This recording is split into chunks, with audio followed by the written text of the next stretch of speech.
I know that's loud. Well, welcome to another edition of Angela's Homeschool.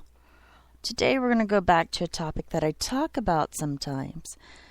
I homeschool my two children, and one of them has recovered from autism, or is officially recovered. We're going through the puberty thing, and some symptoms are coming back. But for my family, homeschooling was a very good choice. Homeschooling was a very good choice. There's three different questions, or there's a variety of questions you need to ask yourself, especially if you have a special needs child. Are you going to different therapies all over the city? Are you starting at 5, 6 in the morning and you're not getting home till 8 or done at 8? I experienced that. Therapy works. I went to a place called that, and we were there 5 to 7 times a week for physical therapy, of course, occupational therapy, sensory therapy, holding therapy, of course, speech therapy. Did I mention that? I think I did. Okay. Well, it took quite a bit of time, and I had 2 kids going there too. And, it was just too much. What I needed was a rehab audiologist, which I found. And I found that she could come to our home 6 hours a week. Can we say a blessing? It is a blessing. So I was looking at my time management, and I'm a single mom of 2 kids, relying on me for everything, to be mom, dad, therapist at times, cook, it's everything. And it was a much better fit for us to choose homeschooling, a home education. So I'm a home educator. I taught college algebra in college, but oh my goodness, the questions you need to ask yourself. First of all, can you afford it? Can you be resourceful enough without having to spend a lot of money? This becomes more difficult as your child ages into high school. Though there are a lot of programs, there's public school programs as well. They vary from state to state. The K-12 program, there's many different versions of the K-12 program. For the public schools, you do give up some freedom. In California, vaccines are an issue. And as some people know, I believe in being able to choose if you want to vaccinate or not vaccinate your child. But first thing, you need to realize that it's going to cost some money to do this, at least from the get-go. And there's lots of different venues you can go to. Khan Academy, it's free, but it may not be conducive for your child that has autism. We're going to talk about some curriculum. You need to be very positive about homeschooling. Don't look at it as another mountain you must climb. It's going to make your life easier. I promise you. That first year, you may have to, what they call, quote-unquote, de-school, to get out of that routine of schooling and install your new routine. That's going to take some work, especially for a child that's very dependent on a rigid schedule. You need to remember yourself. Do you have time to take care of you? Because if you can't take care of you, you cannot take care of those adorable children or your adorable child. I know what you're going through. Feeling overwhelmed. I had a child that was being abused at school, and my child ended up in a hospital. She was 8 years old. With a knife to her arm, I found her. It was that. I was very fortunate. I was very, very fortunate. I never looked at my kitchen counter the same ever again. So homeschooling. My child, they wouldn't release her from the hospital until I took her out of the school. They said she would not survive the school. Let that sink in. They said she would not survive the school. This is my child with APD, which is auditory processing disorder, and severe ADD. Not ADHD, but ADD. It presents its own unique principles. She has principles in her life. I think there is a result of the ADD. So structure is very important for that child. So if you have a child with autism, which was my youngest child, she had autism, the kind of head banging, poo flinging, she's never going to talk. Autism. Well, she talks. By age 7, she wrote a book. And wow, it's just amazing. I don't know if anybody from Facebook is listening, but I hope you are. Let's see. You're more than welcome to type in the chat room. If you notice at the very bottom right hand, there's a little bubble. Go ahead and click on that bubble and you can ask me questions there. So autism and homeschooling, how do you do that? Part of the situation will be the state that you live in. I live in the state of Oklahoma. There's very few regulations on homeschooling. There's almost none, other than you need to keep record of 180 days. So, and there's many homeschool families that are responsible, and children are usually monitored by their parents. And honestly, the parent is the first teacher, and I'm rambling. So in California, it's a little bit more difficult. In Pennsylvania, you'll want to go to HLDSA, HLDSA. It's a homeschool defense league. HSLDA, excuse me. Homeschool Defense League. Okay, I got it wrong again. HSDLA. You'll find it. The Homeschool Defense League. They'll have a map, and you click on your state, and just like with the vaccine information site, you click on the state, and it tells you what your vaccine exemptions are for that state. This site will tell you what the laws are for your state, what the protocol is if you decide to choose a home education for your child, special needs or not. As I said before, you need to make certain that you can afford to do this, and that's in conjunction with the state requirements. Some states require that you have a bachelor's degree. If you do not have one, you'll have to hire somebody. Maybe you have a neighbor that's a retired teacher.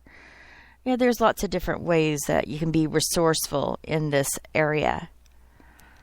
But I think I'm going to do another segment just on the curriculum, because I could talk 2 hours about curriculum. I'm a curriculum junkie.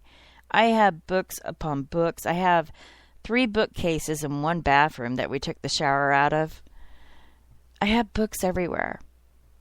And maybe that's not such a great thing to have this many books, but I do give away curriculum. I work with book benevolence, and I'm very proud of that. It gives me great joy to give to others. And I have a saying that you're never too poor to give.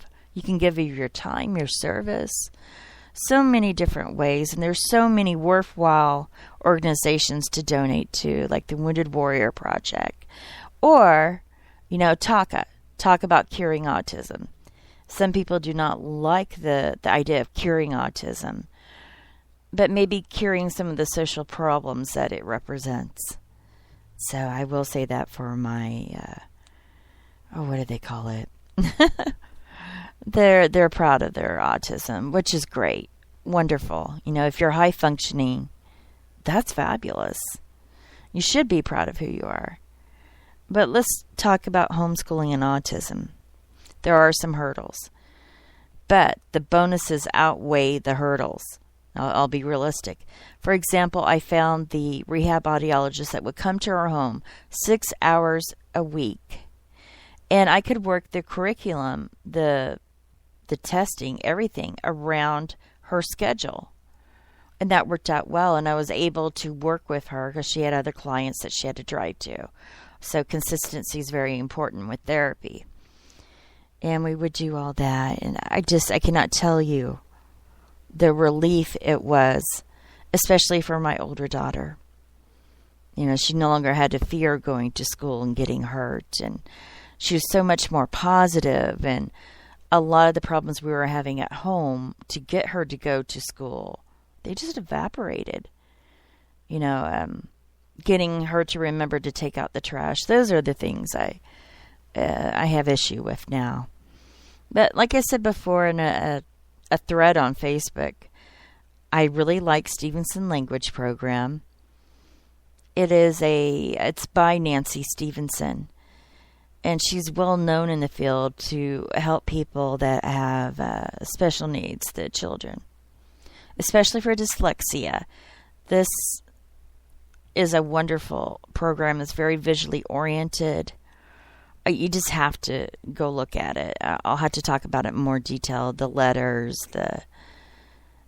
just even the short vowels are called lonely vowels because bad needs a friend. When the short vowel A gets a friend, E, then it becomes bead. So they make friends. So it's no longer a lonely vowel. It's a long vowel. So, yeah, short vowels are lonely. But these are concepts. And a lot of children on the autistic spectrum think in concepts. They think in pictures. Instead of get them, some children will not be able to memorize the addition table up to 100. So if you say 20's having a party and 15 wants to go, who does 15 bring to the party of 20? 15 brings 5. It's like that. You can teach math in a rectangle form. I really like the Mortensen math. I also like simple math with an E, not an I. It's based on the last name, which is simple with an E, not an I. SEMPLE. It complements the Stevenson Language Program. We've been homeschooling for quite some time. I remember my biggest surprise was when my oldest daughter, who we've been homeschooling for 3 years, at 11, was already testing at a college sophomore level in reading comprehension. Where she had deficient in one area, she excelled in another. And I was able to pursue that and able to nurture it, find out what she was passionate about. The Charlotte Mason approach I like also. It's all sensory, multisensory, whole language learning. And we can talk about that another time. But I have enjoyed teaching my children. At times I get burnout, and that's okay. Having a child with autism can burn you out.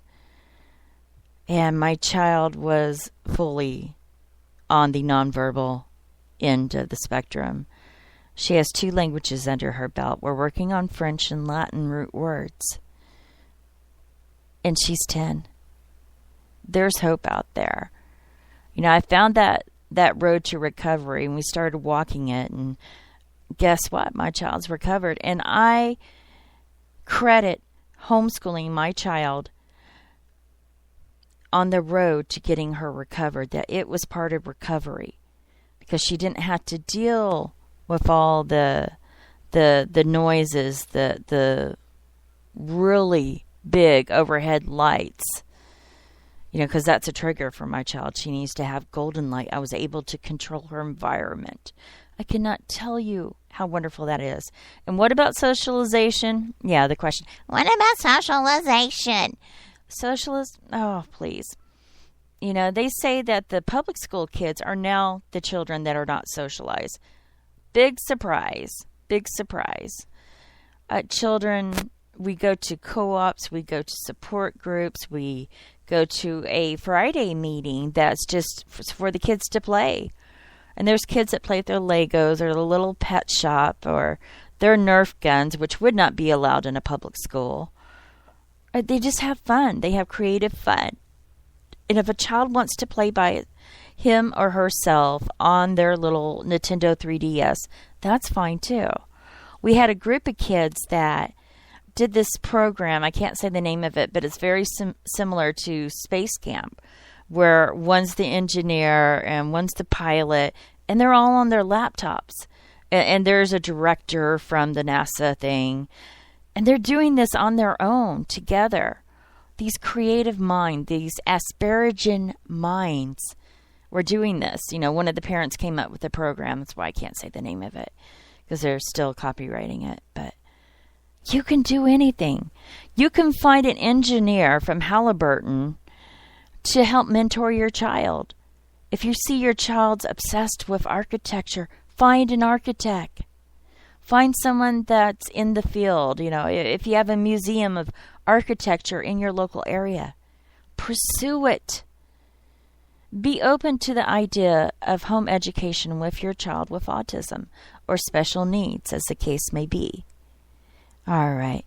Well, I think class time's up for the moment. Please message me at Angela's Homeschool on Facebook. I had that for my homeschool friends. So just put in Angela's without the apostrophe. Just Angela with the S on the end, and then homeschool. All right, ladies and gentlemen, thank you for sharing this information and giving me new ideas. I appreciate that. Thank you and goodbye. Class dismissed.